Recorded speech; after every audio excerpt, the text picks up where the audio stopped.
자문위원회에서 논의를 하였고 의혹에 대해서 소명이 성실하지 못했다. 채점 불가. 넣고 채점 안 해. 뭐 이런 거거든요 지금은. 전문 용어로 하자면 빡이 쳤구나 정말. 제명 권고가 21대 국회에서만 종전에 3분이 계셨더라고요. 그래요? 네. 윤미향, 이상직, 박덕흠.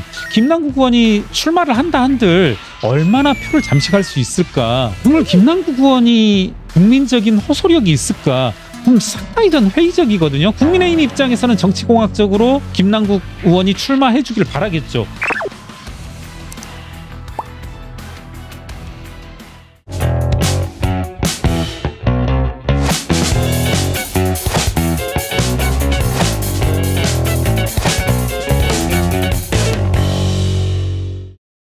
자, 김남국 의원에 대해서는 그동안 여론에서도 숱한 여론조사에서도 사퇴 여론이 압도적이었었는데요.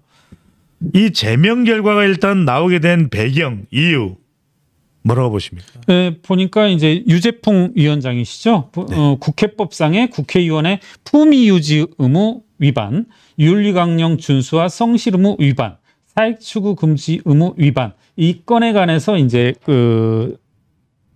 자문위원회에서 논의를 하였고 제명 결정, 제명 권고이죠. 제명 권고 결정을 내렸다고 했고 주택에서 이제 이와 같은 김남국 의원에 제기되었던 의혹에 대해서 소명이 안 된 부분이 있고 또 소명이 성실하지 못했다.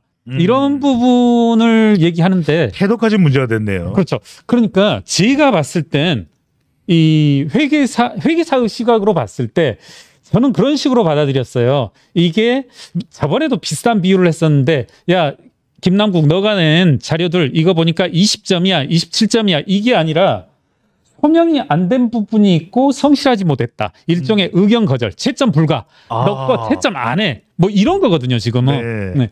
그래서 정말 이건 뭐 전문 용어로 하자면 빡이 쳤구나 정말. 야, 다 제출했고 난 잘못한 게 없어. 뭐 이런 식으로 언론 플레이 하니까 화가 많이 난 것 같아요. 적어도 B나 A 학점은 받아야 된다. 뭐 이렇게 또 이야기를 그런 거죠. 예. 그리고 저도 이제 사실 언론을 통해서 제명이 된 사례, 국회의원이 제명이 된 사례는 여러분들도 뭐 잘 아시겠지만 어떻게든 79년 이제 김영삼 당시 민주당 총재에 대한 이제 제명 결정.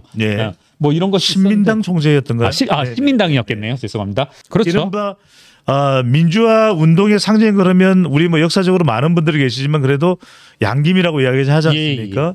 김영삼, 김대중, 영남과 호남의 양대쌤이 이번에 김남국 의원이 그런 경우입니까? 보니까 저도 아까 제가 깜짝 놀랐다는 표현을 썼었는데 이와 같은 제명 권고가 저는 되게 없을 줄 알았는데 한번 21대 국회에서만 종전에 3분이 계셨더라고요. 그래요? 네.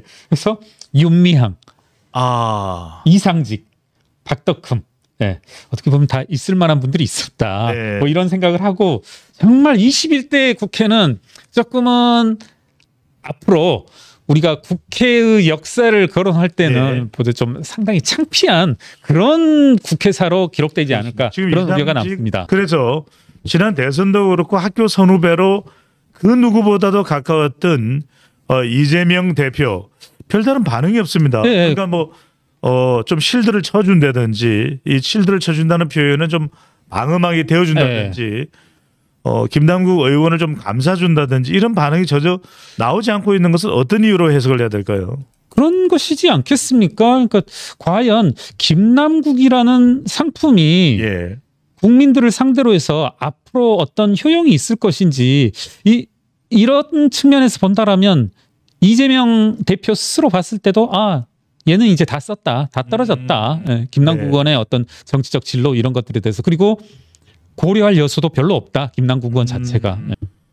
그렇다고 김남국 의원에 대해서 뭔가 정치적으로 억울하다라고 보기도 쉽지 않은 상황이라면 국회 윤리자문위원회에서 제명 권고까지 나올 정도라면 그 지역구에 후보자를 안 낼 수도 없거든요. 더불어민주당이.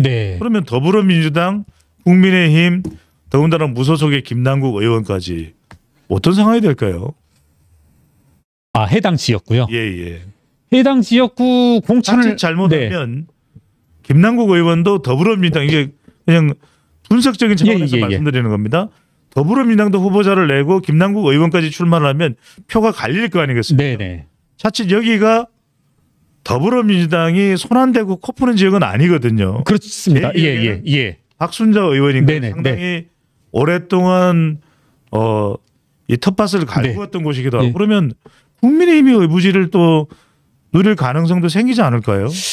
그런데 저는 네. 너무 김남국 의원을 무시하는지 모르겠는데 정말 김남국 의원이 뭐랄까요?